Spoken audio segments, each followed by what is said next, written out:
हाँ, विशेष संदेश सिर्फ इतना सा है कि अगर धरती को बचाना है तो बीज बचाना पड़ेगा। बीज के खिलाफ जो षड्यंत्र चल रहा है उससे भारत के प्रत्येक व्यक्ति अनभिज्ञ है। 99% लोग बीज से दूर है। जो हमारे मूल प्राकृतिक बीज हैं, जो परमात्मा ने बनाए, इस सृष्टि पे जो कुछ है वो परमात्मा का बनाया हुआ है। भले ही वो बीज है हमारे, भले ही 84 लाख प्रकार के जो जीव है, मक्खी है, मोर है, कबूतर है, सभी जीव आ गए, गौमाता भी उसमें आ गई, मनुष्य भी उसी में आ गया। ये सब ईश्वर निर्मित है। लेकिन इस समय सबसे बड़ा षड्यंत्र इन बीजों के साथ चल रहा है। पहले लेवल पे बीजों को हाइब्रिड किया गया और अब बीजों को जीएम किया जा रहा है। जब किसी चीज़ को हाइब्रिड किया गया तो उससे मनुष्य को दो नुकसान हुए। शारीरिक क्षमता कम हुई, इमोशंस कम हुए, भावनाएं कम हुई, और उसकी जो सोच है, मानसिक सोच है, सोचने का, विचार करने का जो लेवल है वो घट गया। उसका परिणाम क्या हुआ कि मनुष्य एक रोबोट की तरह काम करने लगा, इमोशंस लेस हो गया। उसी का परिणाम आप देखते हो कि बहुत सारे वैद्यगण, डॉक्टर, एलोपैथी, आयुर्वेद, नेचुरोपैथी सब झूठ पे चल रहे हैं। और बार बार हमने देखा कि ऐसे चिकित्सकों को, वैद्यों को सचेत करने के बाद भी कि आप अधर्म के मार्ग पे हैं, उनको तस से मस नहीं होता।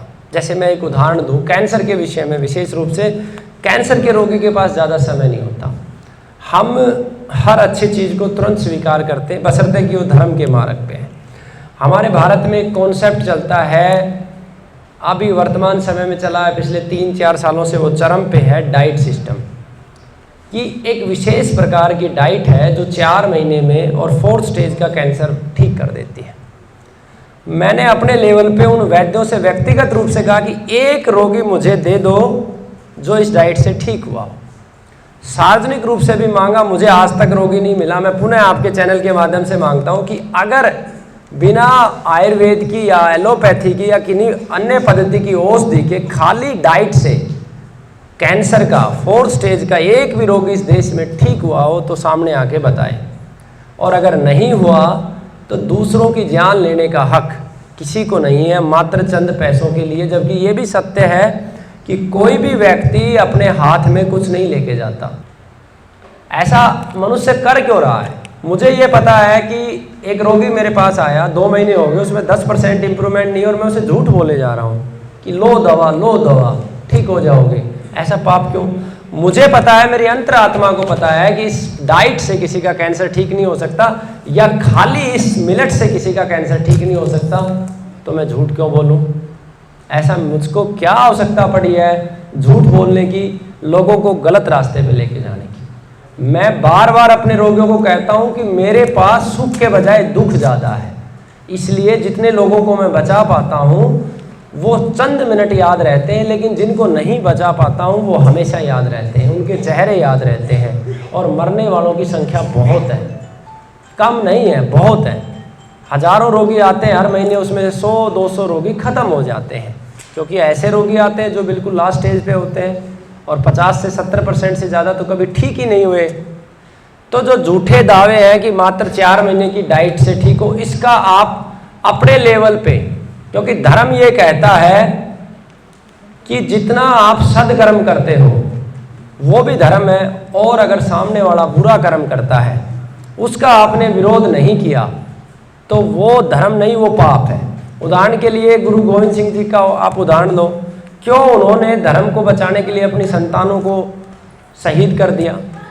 आप भाई राजीव दीक्षित जी का उदाहरण लो, क्यों नहीं उन्होंने मेडिकल माफियाओं से हाथ मिला लिया होता तो शायद बहुत बड़ा स्ट्रक्चर उनका होता।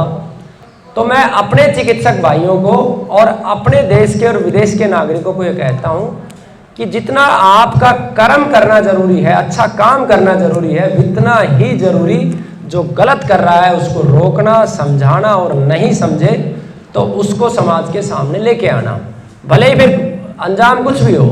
अंजाम भाई राजीव दीक्षित जी का भी, उनको शरीर को समाप्त कर दिया, लेकिन वो आज भी जिंदा है हम जैसे छोटे छोटे कार्यकर्ताओं के दिलों में।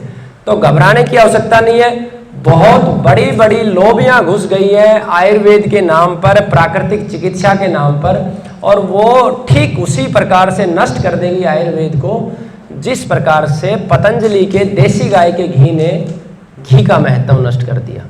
ज़रूरत नहीं है पतंजलि को नकली घी बेचने की। ऑफिशियली मैं कहता हूँ, ज़रूरत नहीं है पतंजलि को नकली घी बेचने की, जितना है उतना दे दे और लोगों को प्रेरित करे कि गाय अपने घर पे रखो, तो वो ज़्यादा बेहतर विकल्प हो सकता है।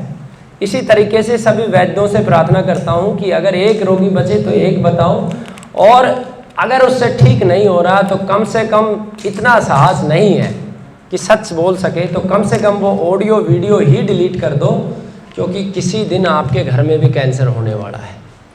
उस दिन समाज आपसे जवाब मांगेगा कि आपकी 4 महीने की जो डाइट है उससे इसे ठीक करके दिखाओ, और उस दिन वो ठीक नहीं होने वाला है। सत्य आपको पता है, अपने ज़मीर को जगाओ, देश धर्म के कार्य में आगे बढ़ जाओ। बस यही संदेश है। और दुनिया का सबसे बड़ी, सबसे प्रभावी कैंसर की शोध टीम होगी, जिसमें पवित्र वैद्य शामिल होंगे। एक कारवा चल पड़ा है और प्रत्येक राज्य में उसके सम्मेलन होंगे। हरियाणा में होगा, और मैं आशा करता हूं कि शायद नवंबर में उत्तराखंड का सम्मेलन देहरादून या हरिद्वार में। राजीव भाई के जो उनका जन्म दिवस भी आता है और उनका जो अंतिम दिन भी है, जिसे हम स्वदेशी दिवस के रूप में मनाते हैं, 30 नवंबर को शायद उत्तराखंड में भी हो। उसकी ऑफिशियल जानकारी आप तक पहुंचाएंगे।